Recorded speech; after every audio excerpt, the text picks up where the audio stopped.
Hey everyone, welcome to video 3 of the GS Low Back Pain series for competitive ski racers. If you have not seen video 1 and 2, go back and look at those first. We teach you how to rebuild the core from the ground up. And in today's video, we're going to get on the Swiss ball and we're going to work on end range strength, both in the long and the short range.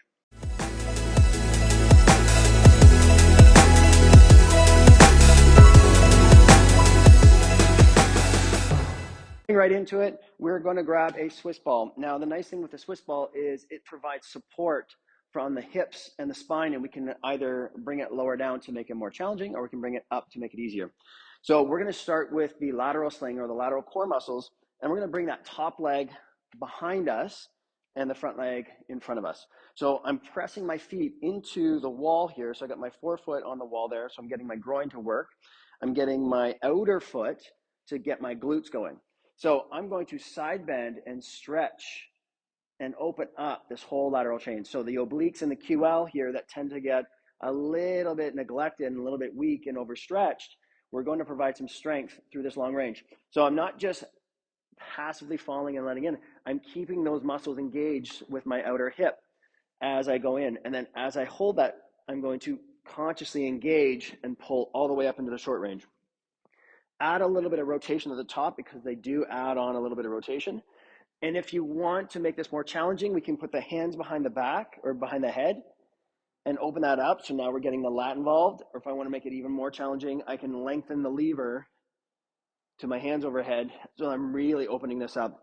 So we want to work some endurance, 10, 15, 20 reps, or basically until you can't do it anymore. And then we're going to flip to create balance, because we want to make sure that both sides are firing up equally. And if you do notice an imbalance, if one side feels a little weaker or tighter, spend some more time in those ranges. So if you feel like, this doesn't feel like the same range of motion, I can't feel the same amount of body on this side, spend some time here, use those isometric principles on how to connect that and open that up. Or if you can't, doesn't feel like you have proper control at the top, spend a little extra time here. If you need some assistance, press up and then hold that. But it's important that we have somewhat symmetrical range in the spine and control, even though we're not perfectly symmetrical, but we do need to establish that to some degree. Okay. Next, we're going to go after the anterior core. So we're going to anchor our feet into the wall here. Okay, I'm establishing a posterior pelvic tilt, so I'm tucking my tail under so I get my lower abdominals, and I am segmentally extending around the ball. Okay, if you don't have the spinal mobility to go all the way down, so we can work that up, that's okay. Okay, we're going to work to what we have control of, what feels good, and then as you get strength in through the spine, we'll be able to create that and move into greater ranges. Again, I can make this more challenging by adding the upper lever or adding the upper body. So think about one segment at a time. So I'm going to contract my lower abdominals. I'm lowering my lumbar spine, my thoracic spine, and then my neck is also involved with the kinetic chain. So I want to open this all up here. Okay, I'm not just passively stretching. I got my glutes on. I've got my backside muscles on.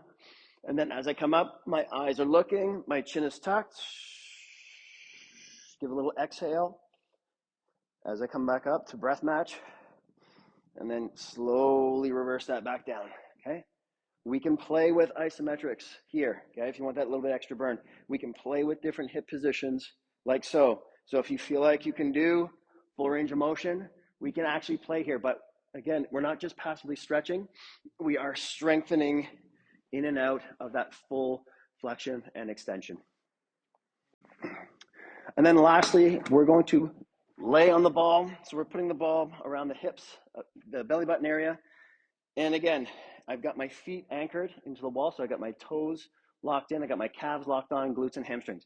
It's all one circuit. So we're going to slowly lower down one segment at a time. And as I come back up, the movement is initiated from my pelvis, then into my low back, then into my thorax, and then into the neck. So if you can come all the way up with no pinchy pain, good. And as I come back down, again, the pelvis initiates it, and we're waving through that spine. Inhale up, exhale down, okay? You can even get some nice traction here in the back. If you feel like you need a little bit of a stretch at the end, go for it, okay? But this should not be uncomfortable. If you're getting pinch or compression that's making the back pain worse, Either you've gone too far or the leverage is too great. So that covers segmental control of the spine. There are lots of exercises you can do variations to. I find these foundation ones the most helpful for at least building awareness and strength through side bend, extension, and flexion. You can get into some rotation, but the lumbar spine is not designed to rotate. We actually want to control most of the rotation that goes in through there. If you found this information helpful, you can head over to my YouTube channel. You can subscribe to that. There's lots of exercises and helpful videos in there. If you're a clinician or a coach who wants to add a little more precision to your practice, whether you're strength conditioning or rehabilitation, head over to amtcertified.com and get certified today.